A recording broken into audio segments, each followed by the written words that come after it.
5장에서는 드보라와 바락이 하나님께 올려드리는 찬양이 등장합니다. 먼저 1절부터 5절에서는 이렇게 노래합니다.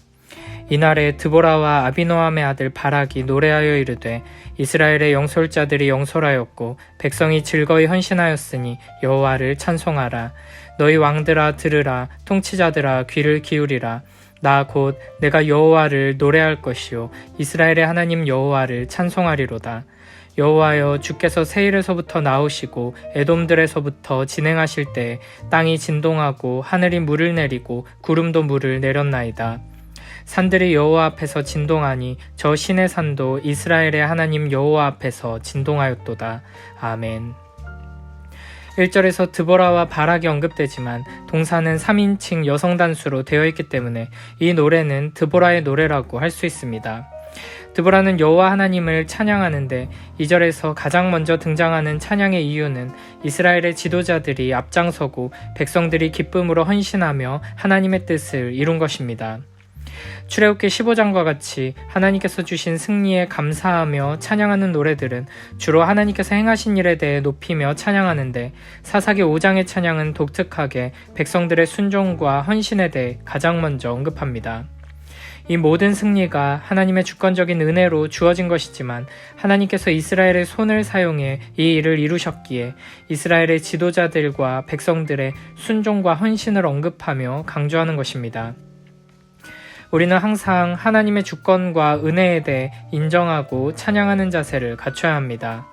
그리고 동시에 하나님께서 우리를 통해 일하신다는 것을 기억하며 더욱 순종하며 헌신하기 위해 힘써야 합니다.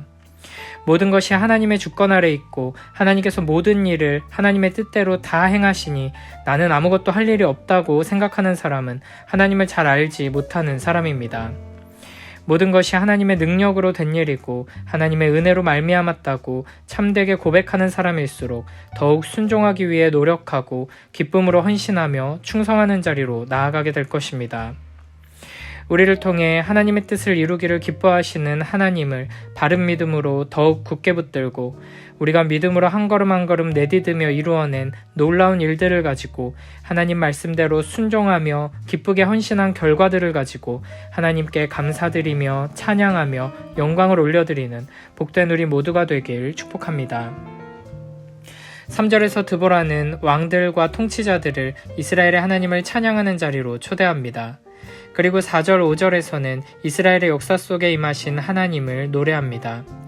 하늘과 구름이 물을 내리고 산들과 신의 산이 진동하는 것은 하나님께서 임하시는 징조이며 동시에 하나님께서 이스라엘을 위해 싸우시는 모습입니다. 특히 하늘과 구름이 물을 내린 것은 출애굽을 위해 홍해를 가르신 것과 같은 사건입니다. 앞서 시스라는 자신의 모든 철병거와 군대를 기송강으로 모았는데 하나님께서 하늘에서 비를 쏟으심으로 인해 모든 철병거가 진창에 빠져 꼼짝하지 못하게 되었고 전쟁에서 패배하게 된 것입니다.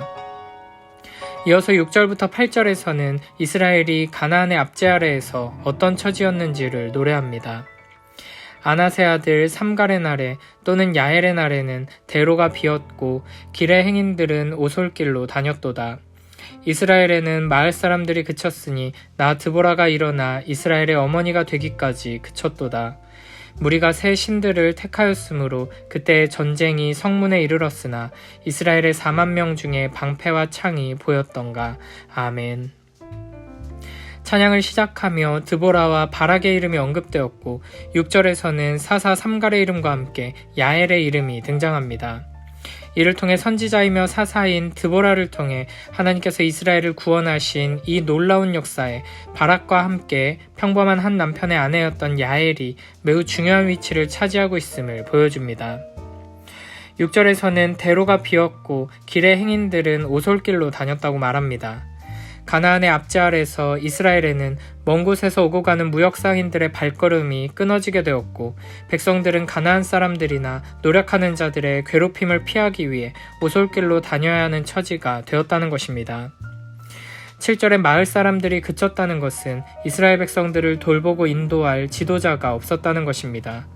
이렇게 고통스러운 압제 속에서 지도자 없이 헤매던 날들은 이스라엘의 어머니와 같은 드보라가 나타나기까지 계속되었습니다.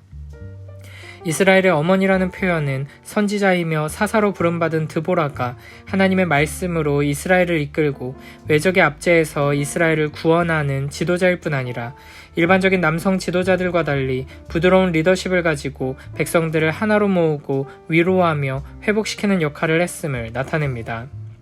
드보라는 일반적인 남성 지도자를 흉내내고 따라한 것이 아니라 여성이 가지고 있는 장점을 잘 활용해 어머니와 같은 역할을 감당했습니다. 힘과 능력으로 홀로 모든 일을 다 해내는 것이 아니라 바락과 같은 유능한 사람을 군대 사령관으로 세우고 그의 조금 모자란 용기를 채워주는 역할도 잘 감당했습니다. 또한 온 백성들이 기쁨으로 하나님의 뜻을 이루기 위해 함께 동역하며 동참할 수 있도록 주어진 역할을 잘 해냈습니다. 8절에서는 이스라엘에 전쟁이 났지만 4만이나 되는 군인들 중에 방패와 창을 가진 사람이 하나도 없었다고 말합니다.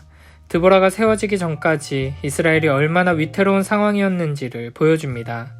이는 이스라엘이 여호와 하나님을 온전히 신뢰하며 언약 안에 거하지 않고 다른 신들을 섬겼기 때문입니다. 하나님의 백성을 원수들에게서 보호해주는 방패는 여호와 하나님이십니다. 하나님의 백성들이 이 세상을 정복하며 승리할 수 있도록 하는 가장 강력한 유일한 무기는 여호와 하나님이십니다. 그러므로 하나님의 백성들이 하나님을 떠나서는 결코 승리할 수 없고 스스로를 지킬 수 없다는 것을 잊지 말아야 합니다. 우리에게 가장 안전한 장소, 유일하게 안전한 곳은 바로 여호와 하나님의 품이며 우리가 가장 크고 강력한 힘을 가지고 전진할 수 있는 유일한 방법은 겸손히 하나님을 붙들고 의지하며 말씀의 인도함을 받는 것입니다. 이어서 9절부터 12절에서는 이렇게 노래합니다. 내 마음이 이스라엘의 방백을 사모함은 그들이 백성 중에서 즐거이 헌신하였음이니 여호와를 찬송하라. 흰 나귀를 탄 자들, 양탄자에 앉은 자들, 길에 행하는 자들아 전파할지어다. 활 쏘는 자들의 소리로부터 멀리 떨어진 물 깃는 곳에서도 여호와의 공의로우신 일을 전하라.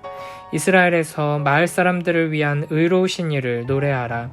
그때 여호와의 백성이 성문에 내려갔도다. 깰지어다 깰지어다 드보라여 깰지어다 깰지어다 너는 노래할지어다 일어날지어다 바락이여 아비노함의 아들이여 내가 사로잡은 자를 끌고 갈지어다. 아멘. 9절에서는 다시 한번 자원하는 마음으로 기쁘게 헌신한 용사들을 칭찬하면서 여호와 하나님을 찬양합니다. 우리가 행한 일을 드러내며 하나님을 더욱 찬양하고 높이는 모습입니다. 하나님께서는 우리 안에 믿음을 주시고 용기를 주시고 하나님의 약속을 붙들고 전진하게 하셔서 우리를 통해 승리를 이루시고 영광을 받으십니다. 10절 11절에서는 다양한 사람들을 하나님을 향한 찬양의 자리로 초대합니다. 이스라엘의 모든 계층, 모든 지역의 사람들을 하나님께서 행하신 의로운 일을 증언하는 자로 초대합니다. 이렇게 하나님의 말씀에 순종해 믿음으로 놀라운 승리를 얻은 자들은 승리를 주신 하나님을 찬양하며 하나님의 영광을 증언하고 드러내는 자리에 서게 될 것입니다.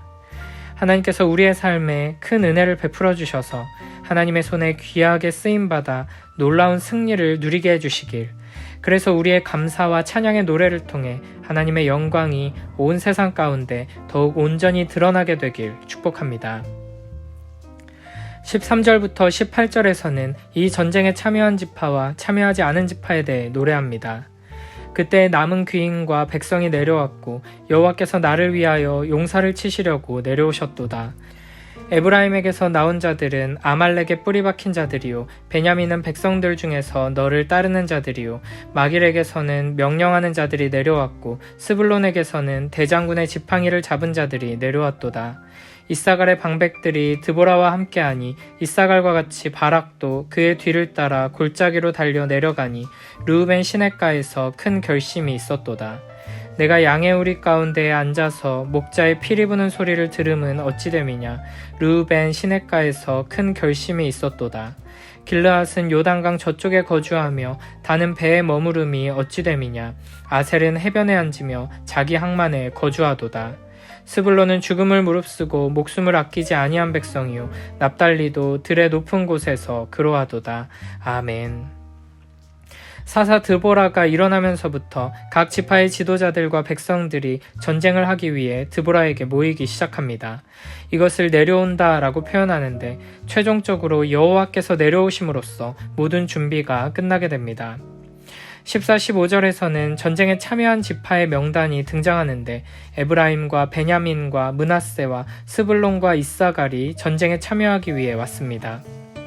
15절 뒷부분에서는 르우벤 시냇가에서 큰 결심이 있었도다 라는 표현이 등장하는데 16절 뒷부분에도 똑같은 표현이 반복됩니다. 여기서 큰 결심이 있었다는 말을 제대로 번역하면 큰 고민에 빠졌다는 뜻입니다.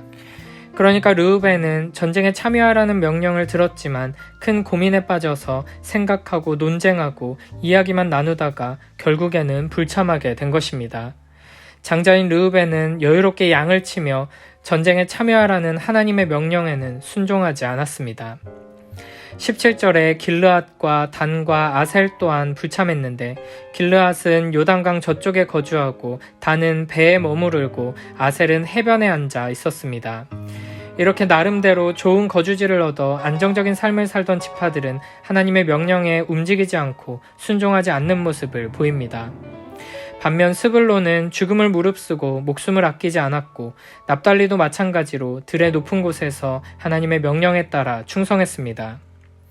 이를 통해 우리는 나의 삶은 과연 거룩한 전쟁으로 부르시는 하나님의 말씀에 믿음으로 반응하며 목숨을 걸고 용감하게 충성하고 있는지, 아니면 주어진 축복에 만족하며 지금 가지고 있는 것을 잃지 않으려고, 지금 누리고 있는 것을 계속 누리려고 하나님의 명령에 순종하지 않는 것은 아닌지 스스로를 돌아봐야 할 것입니다. 어떤 이들은 여호와 하나님의 거룩한 전쟁에 참여하며 매일매일 목숨을 걸고 피 흘리며 싸우고 있습니다. 매 순간 하나님의 말씀을 붙들고 하나님과 동행하며 하나님 나라를 위해 분투하는 삶을 사는 것입니다. 그러나 어떤 사람들은 안일함과 편안함에 묻혀 하나님 나라의 거룩한 전쟁을 구경만 하는 방관자로 살아갑니다. 때로는 하나님께서 우리에게 주신 좋은 것들, 하나님께서 우리를 위해 주신 축복들이 우리 영혼의 올무가 될 수 있습니다. 그러므로 우리는 이 땅에 만족하고 지금 모습에 안주하려는 태도를 경계해야 합니다. 그리고 지금도 하나님 나라의 영광을 위해 목숨을 걸고 치열한 전투의 현장에서 피 흘려 싸우고 있는 우리의 형제자매들을 기억해야 합니다. 하나님께서는 우리 모두를 이와 같은 거룩한 전쟁의 한복판으로 부르십니다. 이 부르심에 믿음으로 응답하며 치열한 전투 속에서 놀라운 하나님의 능력과 영광을 경험하며 살아가는 복된 우리 모두가 되길 축복합니다.